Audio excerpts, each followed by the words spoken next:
방금 읽은 예레미야 46장의 말씀을 가지고 원수 갚는 보복일이라는 제목으로 함께 말씀 살펴보고자 합니다. 예레미야서가 대부분은 시간의 흐름을 따라가고 있습니다. 바벨론으로부터 멸망하기 직전의 시간과 바벨론으로부터 멸망당한 그 직후의 시간까지를 큰 틀에서는 이 시간의 흐름을 따라가나 속에 구체적인 그림을 살펴보면 시간의 흐름을 벗어나는 말씀들도 많이 있습니다. 어제 새벽에도 말씀을 나눈 것과 같이 예레미야 45장과 46장은 오늘 46장 이전의 말씀이 표현한 것처럼 유다의 요시야의 왕의 아들 여호야김 넷째 해라는 구체적인 이 시점을 배경으로 하고 있지만 이것은 우리가 순서적으로 따라왔던 시간보다 조금 역행해 있는 시간입니다. 특별히 46장부터 51장까지는 이방 민족에 대한 하나님께서 예레미야 선지자를 통해 주시는 예언의 말씀을 담은 하나의 이야기 속의 이야기라고 볼 수 있습니다. 예레미야 1장부터 45장까지는 주된 관심사가 예루살렘 성과 이스라엘 백성들이었다면 46장부터 51장까지는 이방 민족들, 이스라엘 백성들과 연관되어 있던 열방들에 대한 하나님의 말씀이 들어가 있습니다. 오늘은 그 첫 번째 대상으로 애굽을 말씀하시는 하나님의 말씀을 우리가 읽었습니다. 1절부터 12절까지의 말씀 가운데 하나님께서 애굽을 대해서 말씀을 하시지만 이 말씀을 읽을 때에 애굽이 아니라 이 말씀을 듣고 있는 우리들에게 시사하는 바가 있습니다. 그러한 부분들을 함께 살펴보면 좋겠습니다. 예레미야서에서 애굽이 위치한 그런 위치가 어디였습니까? 이스라엘 백성들에게 이 당시 예레미야 선지자가 살았을 당시에 애굽의 위치는 어떠했습니까? 우리가 설교를 반복해서 그리고 연속적으로 들었기에 너무나도 잘 알고 있었습니다. 하나님은 바벨론으로 가자, 거기서부터 다시 시작하자라고 말씀하실 때 이스라엘 백성들이 그 말씀 듣기 싫어했습니다. 바벨론으로 포로로 잡혀가는 것, 바벨론에 의해 나라가 망하는 것 절대 받아들이지 못하고 하나님이 말씀하신 것이 아니라 자기들이 스스로 찾아낸 구원의 손길이 있었으니 그것이 바로 애굽이었습니다. 애굽을 의지하자. 이 위기의 순간에, 이 역경의 순간에 애굽을 의지하며 우리가 위기를 모면해보자라고 했던 것이 이제 이스라엘 백성들의 마음가짐이었는데 그들의 마음가짐이 얼마나 헛된 것인지를 오늘의 말씀이 보여줍니다. 첫 번째입니다. 애굽에 대해서 하나님이 하시는 첫 번째 말씀은 3절과 4절 말씀입니다. 제가 읽겠습니다.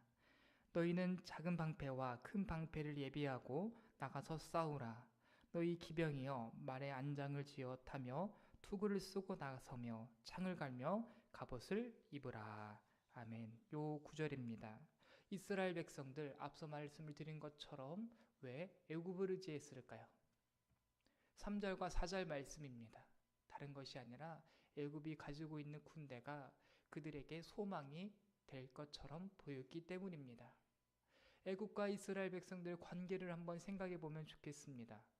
사실상 이 이스라엘 백성들에게는 씻을 수 없는 상처를 준 나라가 바로 애굽이었습니다.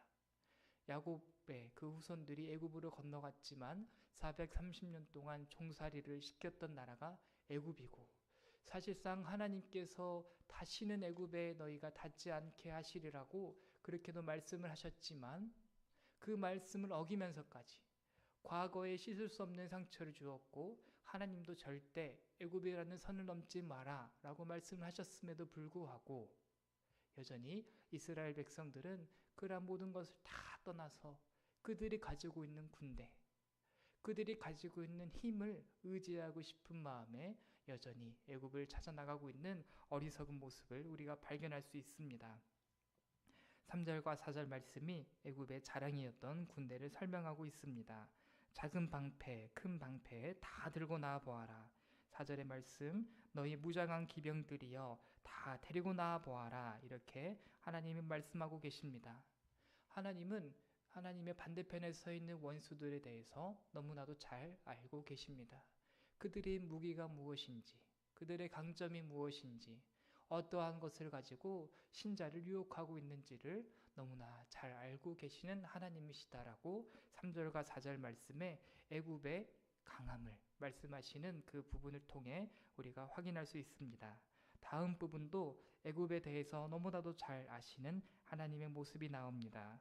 이제 여기서 한 가지가 더 발전하는데 애굽의 강한 군대, 애굽의 자랑은 그들의 수치로 변하게 될 것입니다.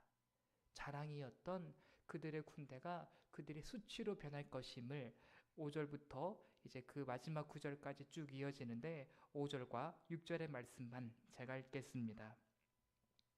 여호와의 말씀이니라. 내가 본즉 그들이 놀라 물러가며 그들의 용사는 패하여 황급히 도망하며 뒤를 보지 아니함은 어찌미냐. 두려움이 그들의 사방에 있음이로다. 발이 빠른 자도 도망하지 못하며 용사도 피하지 못하고 그들이 다 북쪽에서 유브라데 강가에 넘어지며 엎드러지는도다. 아멘. 요 부분입니다. 애굽의 군대는 아직 패하지 않았지만, 아직 바벨론과 전투를 하지 않았지만 하나님께서는 그들의 강함이, 그들의 군대가 다 패하여서 없어질 것이라고 말씀하시는 부분을 우리가 확인할 수 있습니다. 그리고 그 이후의 말씀을 우리가 읽게 되면 홍해의 기적을 재현하는 하나님의 말씀을 우리가 읽을 수 있습니다. 기세등등하게 군대를 꾸리고 진격했다 할지라도 그들의 칼날이 그리고 그들의 군대가 절대 성공하지 못할 것임을 하나님의 말씀을 통해 일러주고 계십니다. 이제 마지막 10절부터 12절까지는 이 모든 심판이 하나님의 완벽한 계산 하에 이루어진 일임을 드러냅니다. 10절의 말씀만 제가 읽겠습니다. 그날은 주 만군의 여호와께서 그의 대적에게 원수 갚는 보복이리라. 칼이 배부르게 삼키며 그들의 피를 넘치도록 마시리니 주 만군의 여호와께서 북쪽 유브라데 강가에서 희생 제물을 받으실 것이미로다. 아멘. 방금 읽은 말씀 가운데 원수 갚는 보복일이라는 부분이 굉장히 의미심장한 부분입니다.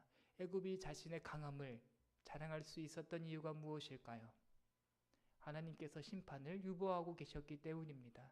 아직 하나님의 때가 아니기에 원수 갚으실, 하나님이 친히 원수 갚으실 보복일이 도달하지 않았기 때문에 그들의 하나님의 반대편에 서 있는 이스라엘 백성들을 유혹했던 이 애굽은 자신의 강함을 자랑했지만 그 날이 오면, 하나님이 정하신 때가 오면 반드시 하나님이 원하시던 그림이 다 회복될 것이다 라는 것이 오늘의 말씀을 통해 우리에게 하나님이 말씀하고 계십니다.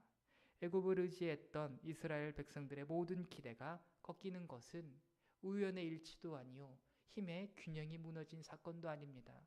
하나님께서 그들을 더 이상 기대하지 못하도록 우상이라는 어느 한 나뭇가지를 하나님이 친히 꺾으신 사건으로 우리는 해석할 수 있겠습니다.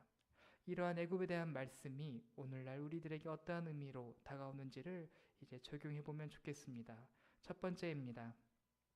의지의 대상을 분별하는 것. 이것이 오늘의 말씀이 우리에게 주는 가르침인 것 같습니다. 우리가 눈으로 보이는 강함, 애굽의 군대, 정말 그들이 가지고 있던 병거, 이스라엘 백성들이 어떻게 정말 어리석게도 그것을 의지했느냐라고 하는데 우리가 바로 그 위치에 있는 것 같습니다. 과거의 역사 다 잊어버렸습니다. 그리고 하나님이 넘지 말라고 말씀하신 것도 우리가 다 알고 있습니다만 여전히 제2의 애굽, 제3의 애굽, 내가 만들어낸 애굽에 여전히 마음이 가있는 우리의 연약함이 오늘의 말씀 가운데 드러나는 것 같습니다. 하나님이 알고 계시더라고요. 내가 어떠한 애굽을 만들어서 나만의 애굽을 만들어서 의지하고 있는지를 하나님이 알고 계시고 오늘의 말씀을 통해서 그것을 점검하게 하시니 말씀과 기도를 통하여서 주님, 내가 어떤 애굽을 의지하고 있는지 하나님보다 더 가깝게, 하나님보다 더 친숙하게, 또한 하나님보다 더 내 마음이 열려있는 그러한 애굽이 무엇인지를 분별하게 하시며 정돈된 하루가 되게 하여 주시옵소서라고 오늘의 말씀을 우리가 적용하면 좋겠습니다. 그리고 두 번째입니다. 오늘의 말씀을 통해 우리가 꼭 마음에 새겨야 될 것은 우상의 자랑은 반드시 우리에게 수치를 가져다 줄 것입니다. 이것이 오늘의 말씀이 우리에게 보여주는 원리입니다. 애굽의 강함, 그들을 정말 영광스럽게 만들어 주었던가요? 그렇지 않습니다. 그들이 자랑으로 내세웠던 군대가 패배함으로써 그들의 수치가 돼버렸습니다. 이것이 이 세상에 존재하는 모든 우상들이 우리에게 가져다주는 결과인 것 같습니다. 권불 10년에 화무 11홍이라 했습니다. 열을 가는 꽃이 없듯이 명예와 권세, 모든 사람이 그것을 향해 달려가지만 10년도 채 가지 않고 정말 역사의 뒤안길로 사라져버린 명예를 쫓은 사람, 권세를 쫓은 사람 너무나도 많습니다. 오히려 높아졌던 그들의 명예가 낮아지는 그들의 추함으로 변해버릴 때가 얼마나 많았는지를 모르겠습니다. 명예만 그렇습니까? 돈도 마찬가지요. 이 세상에 존재하는 다른 어떠한 것도 마찬가지인 것 같습니다. 겉으로는 우리를 기대하게 만들고 우리를 더 나은 삶으로 만들어줄 것처럼 우리를 유혹하지만 예레미야 46장의 말씀이 우리에게 하는 말, 그것의 끝은 수치이다 라는 것이 오늘날 우리의 마음에 새겨지는 주님의 가르침이 되기를 원합니다. 주님을 따르는 그 삶이 우리를 복되게 만든다 라는 것으로 우리가 오늘의 말씀 적용하면 좋겠습니다. 그리고 세 번째입니다. 하나님의 타이밍을 신뢰하는 것, 이것이 오늘의 말씀 가운데 함께 나누고자 하는 요소입니다. 원수 갚는 보복일이 아직 오지 않았다 라는 것, 이것을 우리는 놓쳐서는 안 되겠습니다. 하나님, 이 세상이 왜 이렇게 어지러워졌을까요? 왜 이렇게 우상이 자기들의 목소리를 많이 냅니까? 그것이 신자된 우리로서 마음이 참 답답할 때가 있습니다. 올바른 것을 올바른 것으로 말하지 못하고 오히려 그른 것이 큰 소리를 내며 어지러워진 세상 가운데 신자가 마음을 다잡는 방법, 원수 갚는 보복일을 하나님은 반드시 놓치지 않으신다라는 것을 신뢰하는 것만이 우리의 마음이 우상에게 기울지 않는 법 같습니다. 우리가 마치 자꾸만 이 부분을 놓쳐서 아닌가 보다, 하나님께서 이제 놓치고 계신가 보다라고 생각할수록 우리의 마음은 우상을 향하여 더 기울게 됩니다. 그런데 넘어가면 안 된다. 넘어가면 안 된다.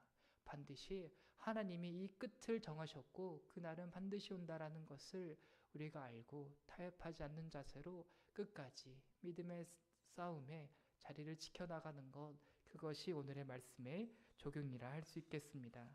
성도 여러분, 오늘 이 시간 애굽을 심판하시는 하나님의 말씀이었지만 그 말씀이 우리의 오늘 하루에 대한 아주 귀한 가르침이었는 줄 믿습니다. 이 시간 함께 기도하면 좋겠습니다. 주님, 내가 오늘 하루를 살아갈 때에 무엇을 의지하고 있는지 영적인 민감함 속에서 잘 살펴보게 하여 주시옵소서.